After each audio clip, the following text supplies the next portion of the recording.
Hey everybody, it's Christine Ernst, the Fat Ass Cancer Bitch, coming to you from the Cozy Writing Cottage here in Sandwich, Massachusetts. It is Saturday, October 18th.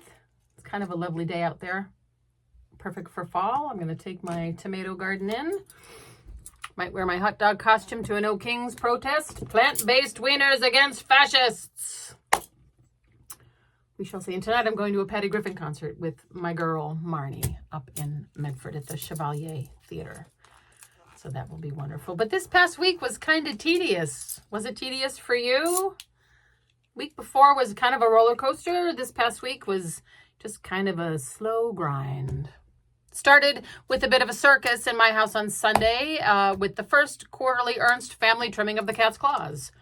When you visit my house, please do not look at the back of my couch or the front left leg of the piano, and certainly do not look at the once lovely hassock upholstered in a silk Persian rug. It's now shredded to ribbons. Please picture, though, if you will, a bag, a sort of satchel, like an old Brookstones bag. Remember those? You must have had one in the 80s like I did, with 4 holes in the bottom, one for each of Mr. Loopy's legs.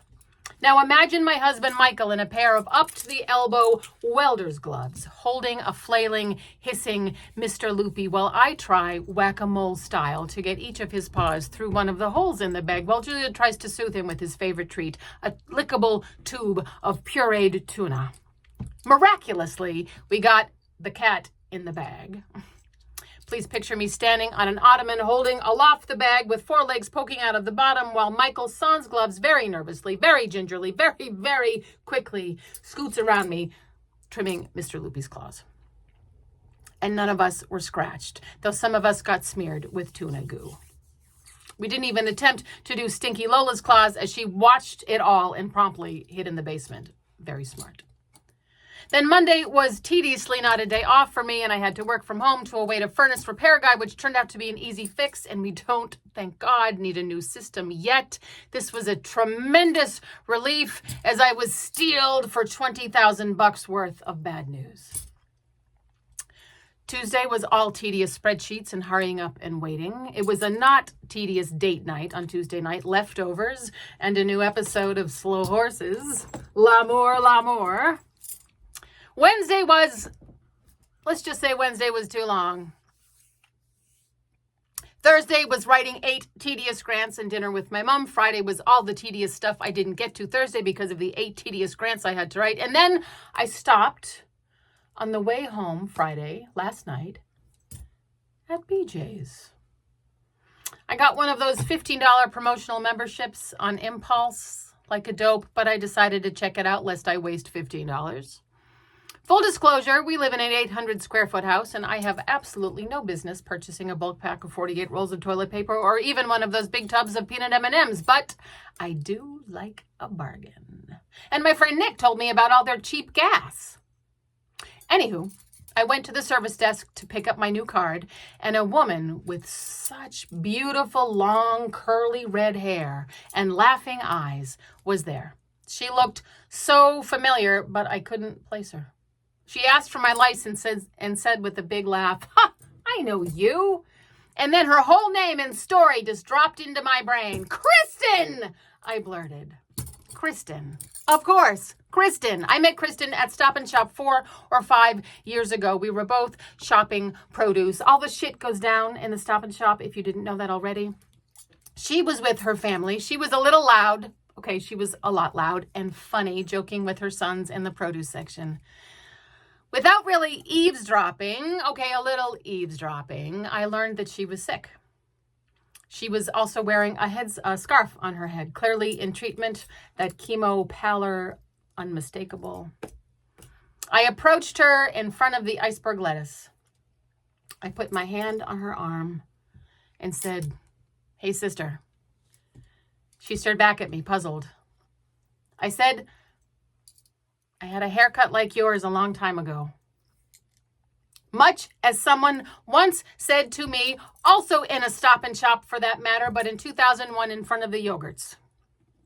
We fell into conversation, swapped cancer stories. The spare bracelet that I was wearing that day said badass, and I took it off and I gave it to her. We became friends on Facebook, like you do, but I never saw her again until last night at BJ's. She is well.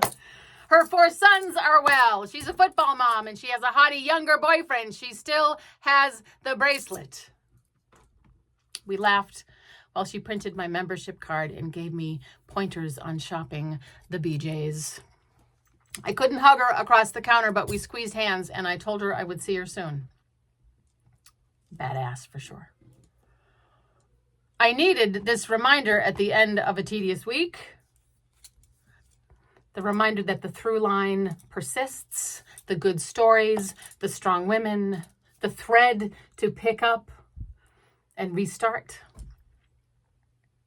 That line from Our Town that I talked about last week and then promptly forgot all this week. Oh, Earth, you're too wonderful for anyone to realize you. Do any human beings ever realize life while they live it? Every minute. Every minute. So, if you have any pointers for BJ's for me, let me know. I didn't have time to tour the whole place. It was like acres and acres large. I did get some large packages of chicken breasts, and I bought all my Halloween candy, and just the savings on the Halloween candy alone paid the $15 for the membership. So we're even at the very least, but now I want to go back because I want to see Kristen. And maybe explore their, they had like a whole technology department, like screens and computers it looked like, and lawn furniture. They even had clothing. Who buys clothing at BJ's? I don't know. Maybe I will. Maybe it's awesome. We'll find out. Also, I have to say the experience was so lovely meeting Kristen again, and then the guy who checked me out at the door, and you could scan it in with the app, which was so easy, and the prices were so great. If you have space to purchase in such giant quantities. I do not, although there is a really large container of sliced mushrooms in my fridge right now. I'll be making some soup tomorrow for sure. I have to resist the urge because I'm really good at making space and squirreling things away, but I might be in danger of becoming a hoarder kind of person. So as you might surmise, I do like it dense. Oh, I hope you're all keeping it together, folks. I hope you're keeping the faith. Maybe you're going to an O Kings protest. Maybe you're protesting quietly in other ways. Down with tyrants. Plant-based wieners against tyrants. Come as you are. You are beloved. Say that to yourself. Look in the mirror and say to yourself, you are beloved. Also, find delight today, if you can. I hope you bump into someone you haven't seen in a long time and it delights you.